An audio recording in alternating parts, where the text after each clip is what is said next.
What's up guys, BrunsNick's back, and finally the Cuda Pearl is here.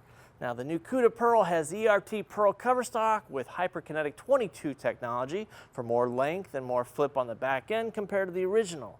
Now I can't wait to see what this ball does on the lanes, but before we get to all of that, please subscribe to my channel if you haven't already.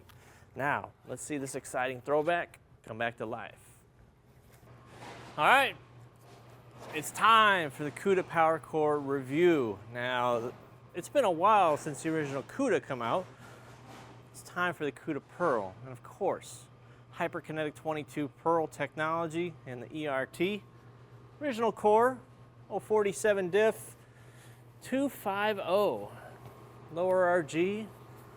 I guess that would be a medium differential, and nowadays, 047. It's bordering on high. Let's see what this ball does from out. We'll start moving it in. We got SPECTO data going.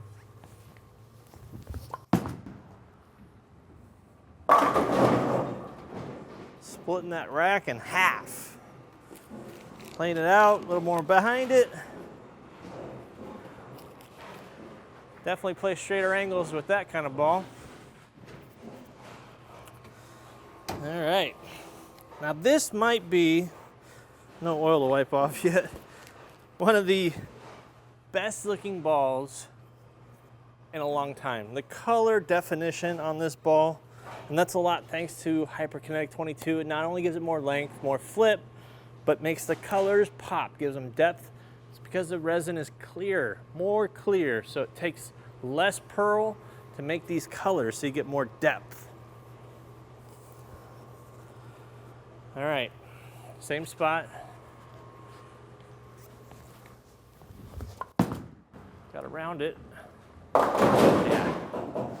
I tend to always struggle. I don't know if you've watched a lot of my videos, but these skid flip pearl symmetricals, I tend to have a little bit of issue with because they come off the spot so hard and are a little bit unpredictable at times. And not until I get further in that I have more success with them.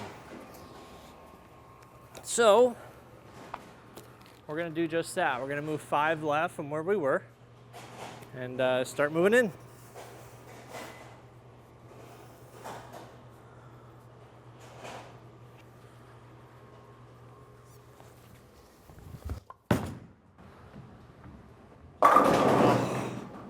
That is sweet. That is sweet. Super clean. When it flips, you know it's going. I was kind of like, is it going? And then it went.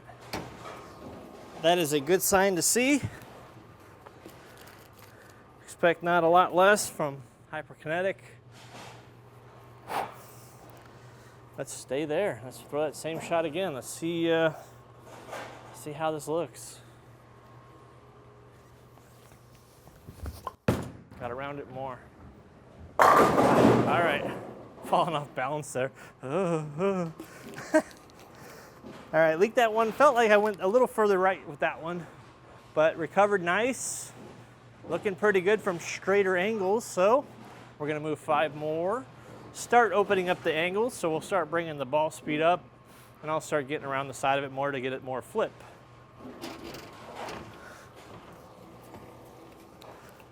Not a whole lot of flare rings on there right now. Gotta hit some oil to see those on a shiny ball. It's burned in a little bit, but you won't be able to see it on camera just yet.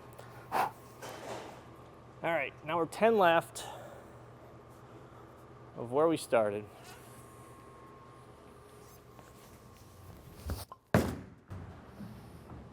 All right, not a bad shot. Pretty bad rack. So I'm gonna count that to the deflection on that shot. So I'm gonna pretty much not change anything. I mean, the ball speed looked good. I might just try to get around it a little bit more. See if we can't finish right on top of the 8-pin.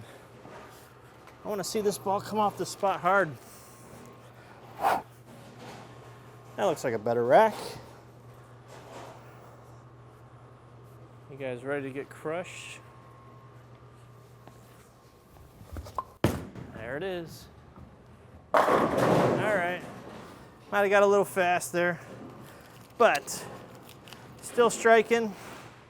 You know, this is a pretty shiny ball. It does come out compound, but there's a lot of finish steps for there. 500, 1,000, 1,500 in compound. That ensures more of a smoother finish when you start going in incremental steps. When you start skipping steps, that's when you start seeing a little bit rougher finish. All right, I'm moving 5. I'm 15 left now. Now I think I'll definitely have to keep the speed down, because the last couple did not go through the pins as I'd like. Sent wide. Okay.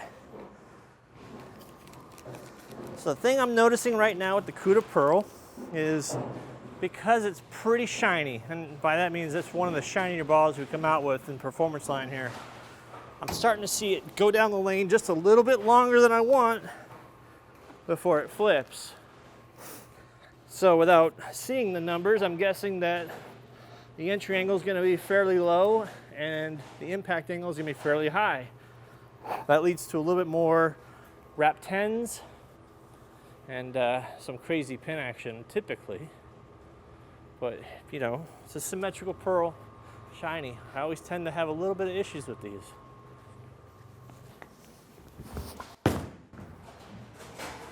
All right, kick the 10 out.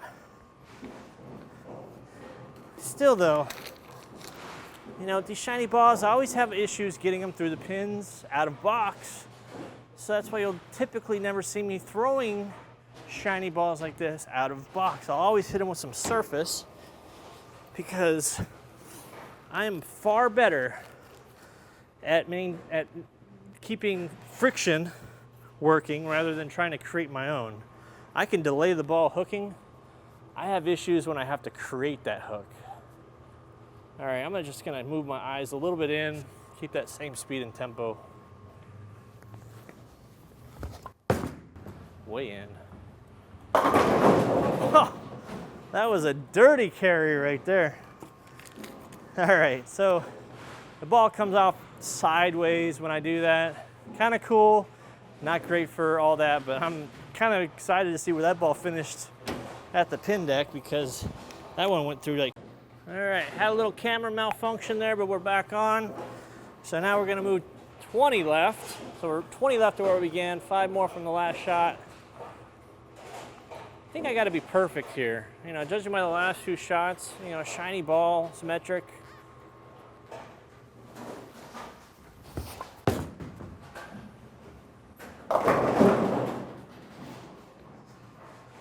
Yeah, this is just gonna be a lot of angle for this ball right now out of the box on a fresh, even though it's house pattern, it's still pretty fresh. You know, I think I can get it through the pins. I just really have to manipulate it at the bottom. These shiny symmetrical pearls. All right, we can definitely see the flare now, at least on the back side. So pretty wide separation still, but because the cover stock is so clean and it sees friction and stands up, I'm having a hard time getting it to square up to the pocket just right. So let's soften the speed a little bit, maybe bring the angle in a little bit. Like that. Yeah, okay. Just gotta ride the oil a little bit longer.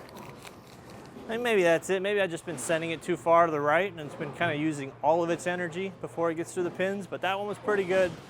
Let's throw one more to make sure that wasn't just a fluke. And then we'll wrap this up.